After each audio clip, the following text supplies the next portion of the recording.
Jessica, it's one of my favorite topics, actually. It's it's influencers, not the YouTube kind that we're getting bombarded with and whatnot, but sometimes it comes in a moment, sometimes it comes over a lifetime, sometimes it's positive, sometimes it's negative. When I speak a lot, I talk a lot about one of my first ones, my grandfather, him, my grandmother, my mom, my aunt. They emigrated from Kyiv decades ago into Um, Canada, and when I was five, he used to take me for walks in the park in Montreal, and long story short, I just asked him once because he talked to everybody. I called him Zeta. I said, "How do you know all these people?"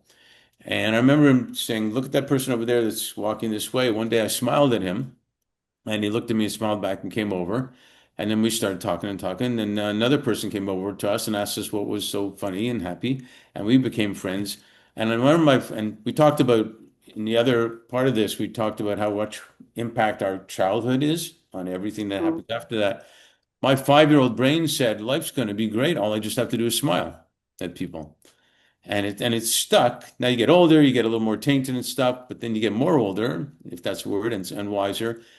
And sometimes it is just a smile that's significant for people at the right time, right place. But we all have all types of influencers. Can you share two or three people that have been influential in your life? hmm. Yeah, that's a great question. And it's so interesting because there's so many people that have been influential, but I'm being present to like, okay, who's dropping in? Who's the first person? And it was actually my softball coach, Tom Davenport, was one of the first, I'd say, um, mentor, leader, father figure. I had a, fantastic mom, fantastic dad, but he was just so influential at that, like the high school period of my life, Hmm. very formative years. And he was, we'd show up to practice and we would do a chalk talk. So we wouldn't just get on the field, and he loved to talk and he loved to teach.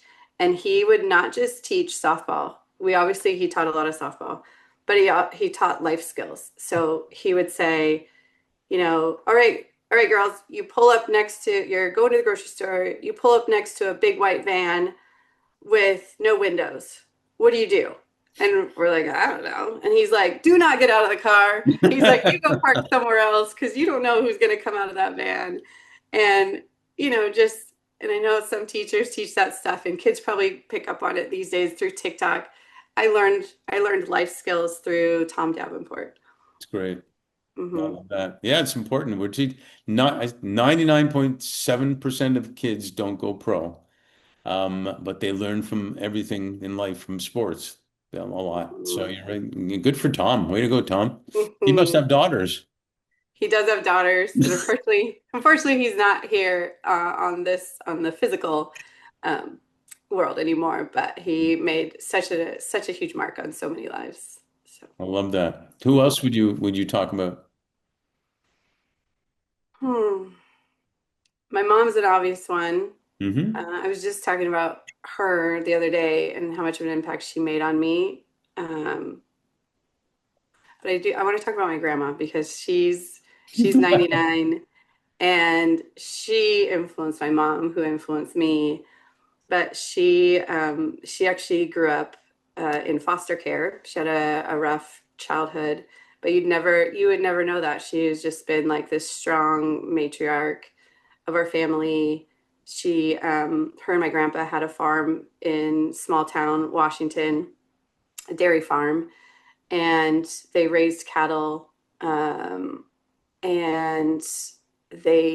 my grandma, I'm learning, she was the one behind them purchasing land. So every time they had extra money, they went and bought more land. And so if you start asking her any questions about land right now, she goes crazy. She loves it. You're just like, buy land and hold, buy land and hold. And in her doing that and buying up all this land in this farming community, it's created amazing, assets for our, larger family. And Hmm. so the one thing that our family is holding on to the land until she passes in order to get tax savings. And that's the one thing she's like, I'm just so that's the one thing I wish is that I would know how much that land sold for, but I know that we can't sell it until I pass away. And um, But it's priceless. it's priceless and just and more so than just like we have land in the family and eventually there'll be money there. It's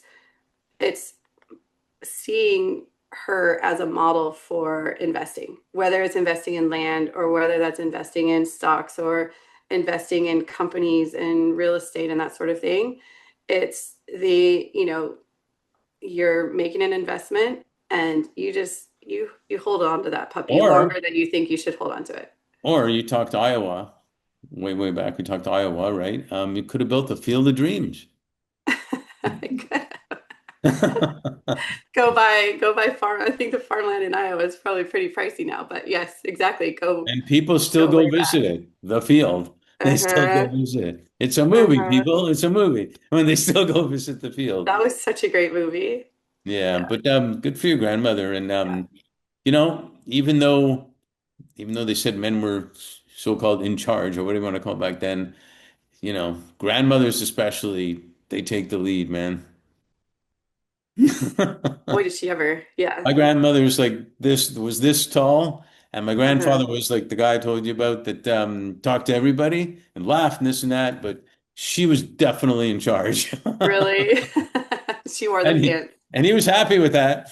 So Uh-huh. um, That's interesting because yeah, very similar to my grandma grandpa relationship. yeah, Hmm. super cool. Well, Yeah. thank you for sharing that. I mean, is there anyone else really quick you want to throw in there? I mean, those are a couple Just the good ones. best. Yeah. Uh-huh. Well, Yeah. it teaches us all, certainly a lot of things, but it teaches us also, it should teach us that a lot of times we're influencing people and we don't even know it. And Yeah. it's an easy choice. You want to go positive or negative because you might never know. Like a lot of teachers never know the impact that they make, but they do it because Hmm. they kind of know and hope it's going to make it like Tom. Um, and it's really important, especially in this world, like you were referring to when we were talking about, looking for the best in humans and making sometimes that smile and saying, "How you doing?" Like, and they say, "Fine." No, for real. How you doing? Hmm. And see what's going on. And people want to know you care. So thanks for Yeah. caring. And thanks for tell your grandma, good job. Good job, Grams. Yeah. Thank you. Yeah. I think dropping in, making eye contact, you know, being authentic and listening and, just getting that genuine sense of who's on the other side of who you're talking to, I think is incredibly powerful. We can all be leaders who care, right? We can. We can. Mhm. And there needs to be more. Yep. Yeah. Thanks. Thanks, Mark.